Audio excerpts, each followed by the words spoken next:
What up? This is on the sick one to sobriety. My name is Rob, and I'm an alcoholic and drug addict.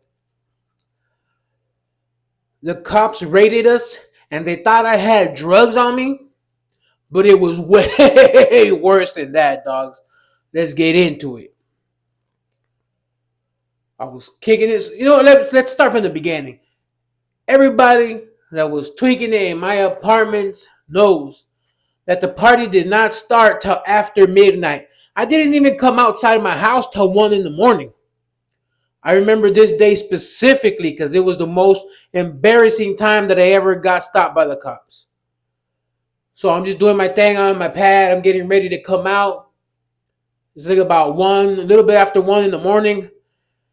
And when you walk out in a certain area of my apartment complex, it's live. It's alive. You know what I mean? People are there. They're posted, doing fucking lottery scratchers, smoking cigarettes, smoking the thing. You know, and we're posted up.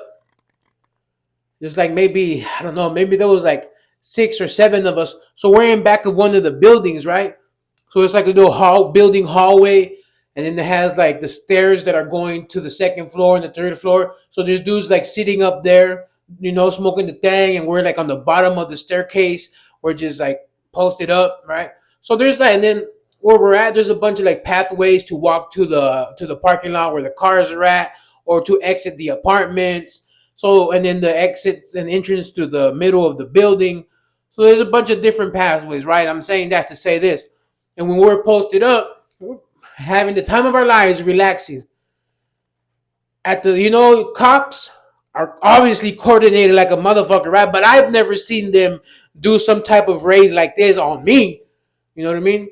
So we're posted up, and then all of a sudden, all the two doors from the building, they open up, and then from our right side, from in front of us, just a bunch of cops all at once. There's nowhere for us to go. There's nowhere for us to run. Like, it's over.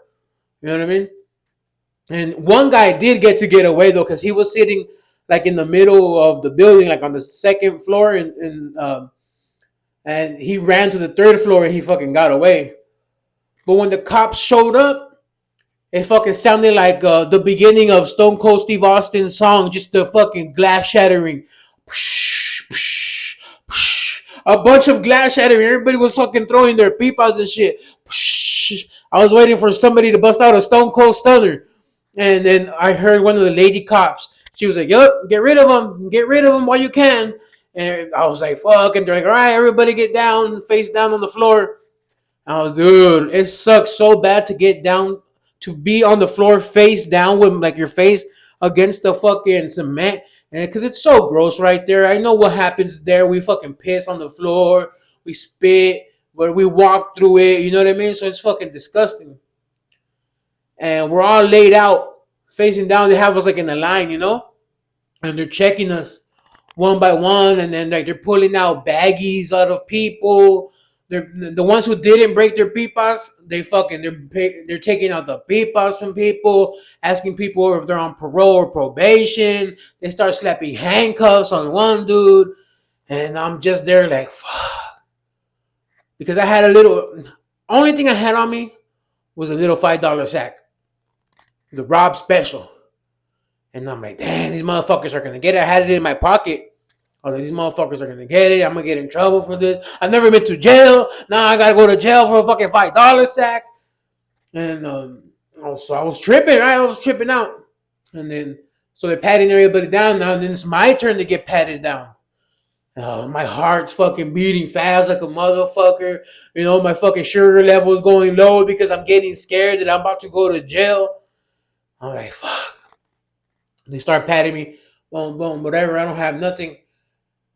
Cop reaches in my pocket, in my hoodie pocket on the right side, and he feels something. And that's where the fucking sack is at. You know what I mean? I'm like, fuck. And he starts feeling. He's like, yo. He's like, what the fuck is this? And it's a box. I have a box in my pocket. And he's like, what's in the box? And I just look up at him, and I'm like, it's a Dollar Tree hamburger, sir. No, mom. Of course, the fattest tweaker of the bunch has to have a fucking Dollar Tree hamburger in his goddamn pocket. I was ready to smoke some shit and eat a goddamn hamburger. And he kind of like giggled a little bit, like, fucking fat ass motherfucker. You know what I mean? And it was the fucking most embarrassing thing because I knew the other homies heard it and I knew they wanted to laugh, but they didn't laugh. You know what I mean? And the cop just kind of like, all right. But he didn't find the sack. The sack was right under that fucking box. And then they finally let us up. I was like fucking sweating bullets. I was like, phew. All my fucking sweat was there. Nobody got arrested. Everybody broke their pipes. Everybody lost their material. I stayed with my 5 sack and I stayed with the hamburger at the end of the night. At the end of the night, before the sun came up, I was smoked out and I was eating a fucking frozen hamburger from Dollar Tree. Wild story. Not all fucking drug addict missions are wild and chaotic. Some of them are just straight embarrassing.